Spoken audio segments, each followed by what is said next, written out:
اللہ تعالیٰ نے اس کے جواب میں کیا فرمایا؟ اس جگہ پر ہر جگہ جواب ڈفرنٹ آئے گا. یہاں پر کیا جواب آیا؟ ما آمنت قبلہم من قریۃ اہلکناہا، ان سے پہلے جو بستیاں ہلاک کر دی گئیں ان کے رہنے والے بھی ایمان نہیں لے کر آئے تھے. افہم یؤمنون، تو کیا اب یہ لوگ ایمان لے آئیں گے؟ یعنی اللہ تعالیٰ نے اپنا ایک رول بتا دیا کہ اگلے انبیاء کے ماننے والوں کی ڈیمانڈ کے اوپر ہم نے منہ مانگے معجزات دکھائے، تو اس کا اینڈ رزلٹ یہی نکلا کہ ایمان وہ نہیں لے کر آئے. تو ان کے ساتھ بھی یہی ہونا ہے، اگر ہم نے ان کا منہ مانگا معجزہ دکھا دیا تو یہ ایمان نہیں لائیں گے. لیکن اس کے بعد رزلٹ کیا نکلے گا؟ وہ سورہ بنی اسرائیل میں اللہ تعالیٰ نے جب 9 معجزات کا ذکر کیا جو نبی الاسلام سے وہ ڈیمانڈ کرتے تھے، انہوں نے ایک پوری لسٹ ان کو پیش کی تھی کہ آپ آسمان پر چڑھ کر بتائیں، ہمارے سامنے چڑھے اور ہمارے سامنے آپ کتاب لے کر اترے، ہم مان لیں گے. آپ کا کوئی باغ ہو جس میں آپ نہریں رواں کر دیں، آپ کا سونے کا کوئی گھر ہو، اس قسم کی وہ ڈیمانڈ کرتے تھے. اس کے جواب میں اللہ تعالیٰ نے فرمایا کہ تم فرماؤ کہ میں بشر ہوں، رسول ہوں، میرا کام دعوت حق پیش کرنا ہے. یہ معجزات اللہ کے پاس ہے. اور پھر کئی جگہ پر قرآن پاک میں اس بات کا جواب اللہ تعالیٰ نے اس طریقے سے دیا کہ اگر ہم ان کو منہ مانگا معجزہ دکھا دیں گے پھر ان کے لیے وقت مقرر کر دیا جائے گا، پھر یہ توبہ نہیں کر سکتے. اگر ایمان نہیں لائیں گے تو ہلاک کر دیے جائیں گے، جس طرح کے اگلے لوگ ہلاک کر دیے گئے. سورۃ المائدہ کے اینڈ میں بھی آتا ہے نا، جب عیسی علیہ السلام کے ماننے والوں نے کہا نا کہ آپ آسمان سے ہمارے لیے کھانا نازل ہونے کی دعا کریں، تو عیسی علیہ السلام نے کیا کہا تھا کہ اگر تمہیں یہ منہ مانگا معجزہ دکھایا گیا اور یہ کھانا نازل ہوا اور پھر جس نے انکار کیا پھر اللہ تعالیٰ کی طرف سے عذاب آئے گا. یہ اللہ تعالیٰ نے فرمایا کہ میری طرف سے اعلان ہے، ان کو سنا دو. تو یہ اللہ تعالیٰ کا قانون ہے کہ جب منہ مانگا معجزہ پورا کیا جائے، اس پر انکار آئے تو پھر اللہ تعالیٰ اس قوم کو ہلاک کر دیتے ہیں. لہٰذا یہ اللہ تعالیٰ کی رحمت ہے کہ منہ مانگا معجزہ نہ دکھایا جائے. رہا یہ وسوسہ آنا کہ ہو سکتا ہے کہ وہ ایمان لے آئیں، تو بھائی پورا ٹریک ریکارڈ ہے، لوگ ایمان نہیں لے کر آئے. سورۃ الانعام میں سورہ الحجر میں اللہ تعالیٰ نے فرمایا کہ اگر ہم ان کی آنکھوں کے سامنے آسمان سے قرآن کو نازل کرتے تختیوں کے اوپر اور یہ نازل ہوتا ہوا دیکھ لیتے اور اس لکھی ہوئی کتاب کو اپنے ہاتھوں سے چھو بھی لیتے، تب بھی انہوں نے یہ کہنا تھا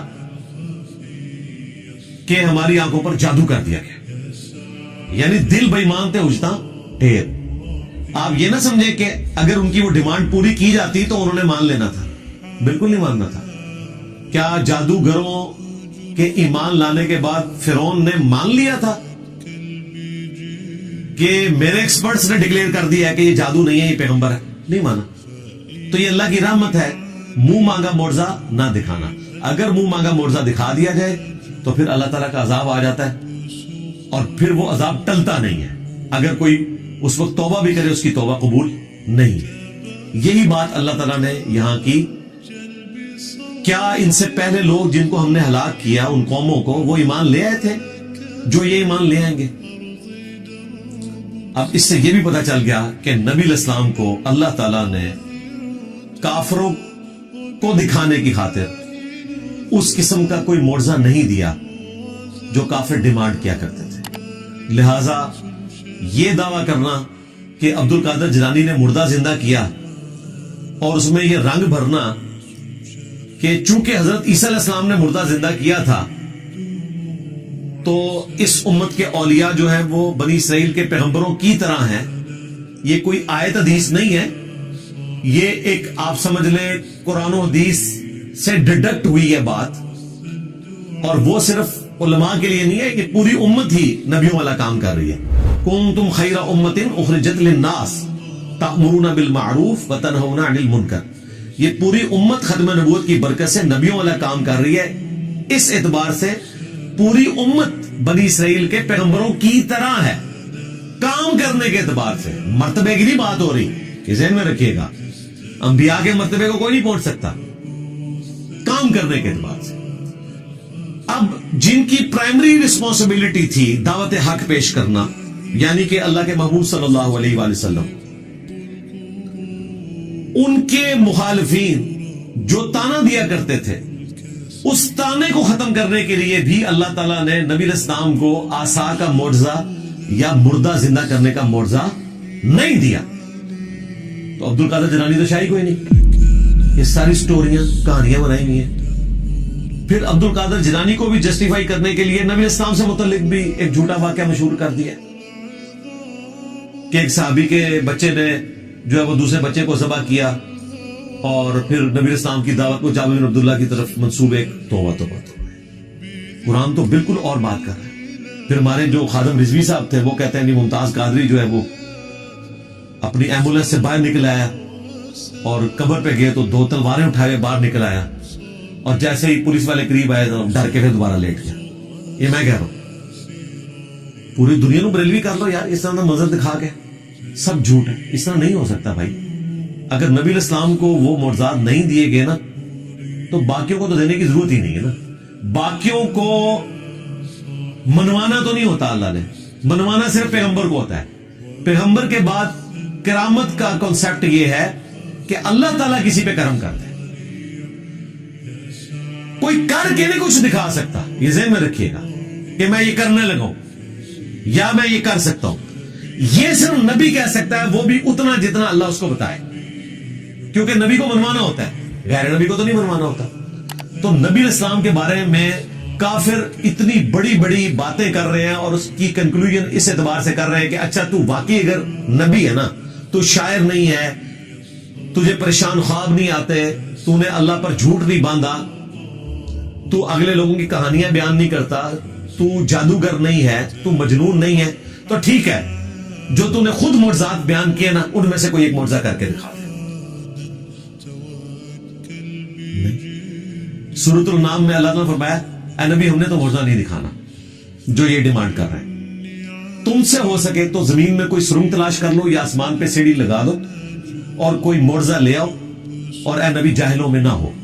اتنے سخت الفاظ ہیں. یہ قرآن ہے بھائی، یہ کتابوں کا خدا ہے، یہ بابوں کا خدا نہیں ہے، یہ بابوں کا پیغمبر نہیں ہے، یہ بابوں کا دین نہیں ہے، یہ کتابوں کا دین ہے. جو واقعی صحیح بات اللہ تعالیٰ کی طرف سے انسانیت کو پہنچائی گئی ہے. تو کلیئر کٹ اللہ تعالیٰ نے فرمایا کہ چونکہ اگلے لوگ ایمان نہیں لے کر آئے تھے، یہ بھی نہیں لائیں گے، لہذا ان کے لیے یہ ہے کہ انہیں ڈھیل دی جائے اور منہ مانگا معجزہ نہ دکھایا جائے. سورۃ الانبیاء کی 6 آیات پوری ہوئی ہیں اور مسلمانوں کی اکثریت کا عقیدہ اس کا جنازہ نکل گیا ہے کہ اس عقیدے کا کوئی لینا دینا نہیں ہے قرآن و سنت کے عقائد کے ساتھ. سورۃ الانبیاء یہ پڑھ کے بتا دیتے تو انہیں پتا چل جاتا کہ انبیاء کا کیا سٹیٹس ہے. اس کے جواب میں اگر یہ قرآن کی آیات آدھی پڑھی جائے اور ان سے پوچھا جائے کہ بتاؤ پھر اللہ نے کیا جواب دیا ہوگا، تو یہ تو آپ کو یہ بتائیں گے کہ اللہ تعالیٰ نے پھر معجزات دے دیے ہوں گے. تو ایسا نہیں ہوا.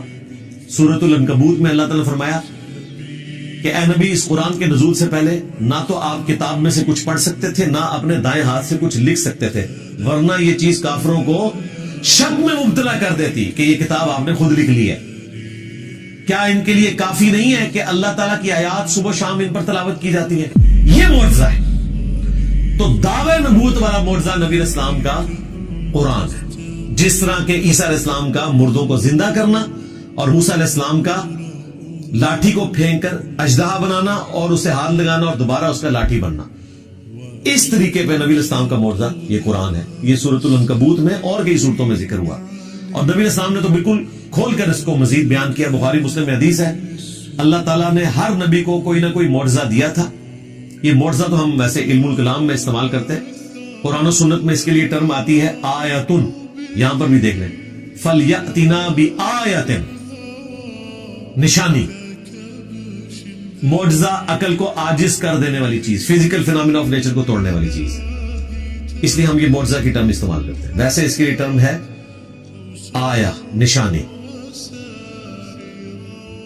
تو اللہ تبارک و تعالیٰ نے نبی علیہ السلام کو قرآن کا معجزہ دیا. بخاری مسلم میں اس حدیث میں آتا ہے کہ ہر نبی کو معجزہ دیا، مجھے اللہ تعالیٰ نے وحی کا معجزہ دیا ہے. میں اللہ سے امید کرتا ہوں قیامت کے دن سب سے زیادہ متبعین میری امت سے ہوں گے، کیونکہ اللہ تعالیٰ نے مجھے ایک یونیک معجزہ دیا ہے، وحی کا معجزہ. اور وہ بخاری مسلم میں آتا ہے کہ جنتیوں کا نصف امت محمدیہ سے ہے صلی اللہ علیہ وآلہ وسلم، کیونکہ معجزہ سب سے بڑا ہے. لاجیکلی اس سے بیسٹ کوئی آپشن ہو نہیں سکتا تھا. ختم نبوت کے بعد اگر انسانی ہسٹری نے ہزاروں سال تک چلنا ہے اور کسی پیغمبر نے نہیں آنا، اور اس آخری پیغمبر نے قیامت تک کے لیے پیغمبر ہونا ہے، تو اس کا لازمی نتیجہ ہے کہ اس کا معجزہ بھی پھر قیامت تک زندہ رہے.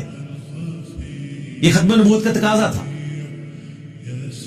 اور وہی اللہ نے کیا کہ اس کتاب کو محفوظ کر دیا. اِنَّا نَحْنُ نَزَّلْنَا الذِّكْرَ وَإِنَّا لَهُ لَحَافِظُونَ. بے شک اس الذکر، اللہ کی یاد دہانی کروانے والی کتاب کو ہم نے نازل کیا، ہم ہی اس کی حفاظت کرنے والے. اگلی کتابوں کی حفاظت اس لیے نہیں ہوئی کہ کتابیں بدلتی تھی تو نیا پیغمبر آ جاتا تھا اور بتا دیتا تھا کہ یہ گڑبڑ ہو گئی ہے، یہ ٹیمپر ہو گیا. اب چونکہ پیغمبر نے نہیں آنا، ختم نبوت ہو چکی ہے. اب بھی اگر کتاب بدل جاتی تو ہم سارے جنتی ہو جاتے ہیں. ہمارے پاس سب سے بڑا بہانہ آ جاتا کہ یا اللہ ہمارے پاس تو پیغمبر بھی کوئی نہیں، اور پیغمبر جو کتاب چھوڑ کر گئے تھے وہ تبدیل ہوگی، ہم کہاں سے ہدایت حاصل کرتے ہیں. اس لیے اللہ تعالیٰ نے اس کتاب کو محفوظ کیا. یہ قیامت تک کے لیے نبی اسلام کا معجزہ ہے. دو خصوصیات ہیں رسول اللہ کی ایسی جو آپ کو ممتاز کرتی ہیں باقی انبیاء سے. ویسے تو بہت ساری ہیں، یہ ڈومیننٹ. ایک آپ علیہ السلام کا معجزہ کتاب کی شکل میں ہے، اگلے انبیاء والا معجزہ نہیں ہے. ویسے آپ کے معجزات بخاری مسلم میں رپورٹ ہوئے، کبھی مبارک انگلیوں سے پانی کے چشمے جاری ہوئے، لیکن وہ صرف صحابہ کے اندر ان کے ایمان میں اضافے کے لیے. یہ کبھی نہیں ہوا کہ آپ نے کافروں کو کہا ہو کہ یہ دیکھو میں اپنی انگلیوں سے پانی کے چشمے جاری کرنے لگا ہوں. میں آپ کو دعوے سے کہتا ہوں کہ یہ اتنا بڑا معجزہ تھا کہ شاید چند لوگوں کی قسمت بدل جاتی، لیکن اللہ نے کہا کہ ان کی مرضی کا میں نے معجزہ بتانا ہے، ان کے سامنے نہیں ہوگا. ہاں، یہ جتنے معجزات آئے ہیں یہ مسلمانوں کے سامنے ہوئے ہیں. مسلم شریف میں آیا کہ 2 درخت اپنی جڑوں سے اکھڑے نبی الاسلام کے اشارہ کرنے پہ، اور وہ مل گئے. نبی الاسلام رفع حاجت کے لیے اس کے پیچھے گئے اور پھر دوبارہ سے وہ اپنی جگہ پر چلے گئے. صحیح بخاری میں آیا کہ عبداللہ ابن مسعود کہتے ہیں ہم حضور کے ساتھ بعض اوقات کھانا کھاتے تھے تو لقمے میں سے اللہ کی تسبیح کی آواز آتی تھی. اسی طریقے سے صحیح بخاری میں آیا نبی الاسلام کو ملنے کے لیے صحاب آئے، آپ نے ان کو ایک لاٹھی دی جو ٹارچ کی طرح روشن ہو گئی، اور جب وہ ایسی پگڈنڈی پر پہنچے جہاں سے راستہ مختلف تھا تو اس کے پھر 2 حصے ہو گئے، آدھی روشنی ان کے ساتھ چل پڑی، آدھی ان کے ساتھ. تو اس طرح کے معجزات نبی الاسلام کی مبارک زندگی میں صحابہ کے ساتھ بھی ہوئے ہیں، لیکن وہ صحابہ کی کرامت نہیں ہے، نبی الاسلام کا معجزہ ہے. صحیح بخاری میں آیا کہ ایک صحابی جن کو کافروں نے قید کر دیا تھا، ان کے لیے انگوروں کا ایک خوشہ آ گیا اور وہ کھا رہے تھے، اور جن لوگوں نے قید کیا وہ ایک دم پریشان ہو گئے. اللہ تعالیٰ کی طرف سے غیبی مدد آئی.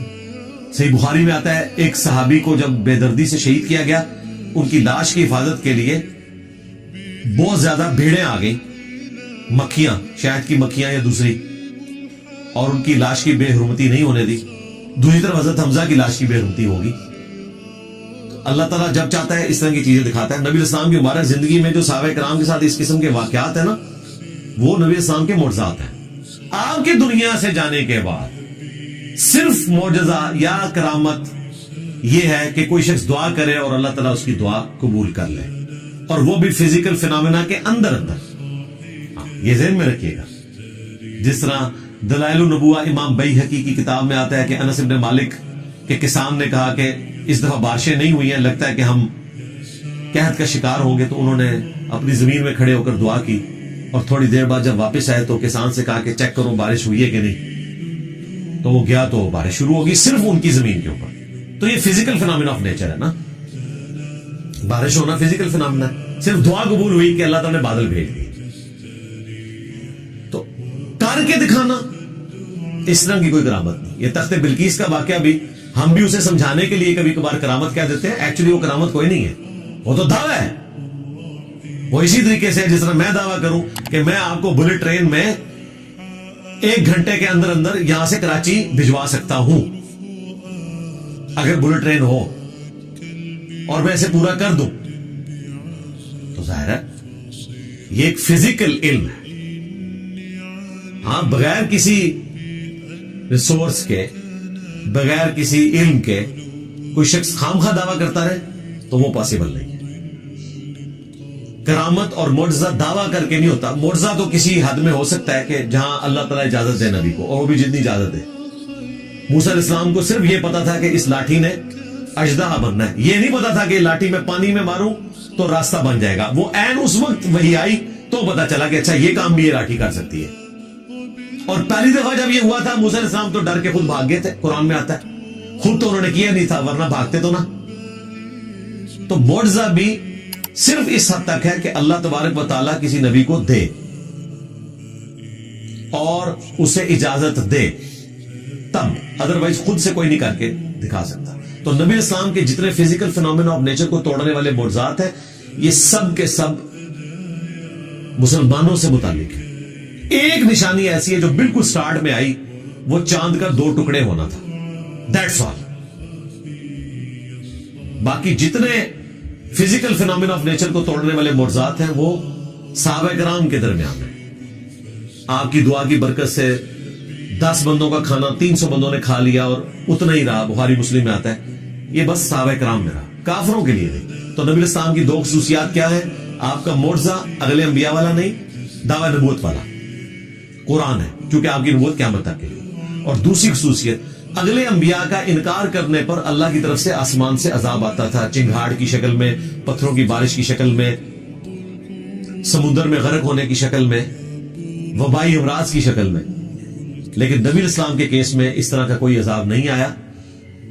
اگر آیا تو قتال کی شکل میں آیا، جو قرآن میں سورہ توبہ میں آیا کہ ہم مسلمانوں کے ہاتھوں سے ان کو عذاب دیں گے.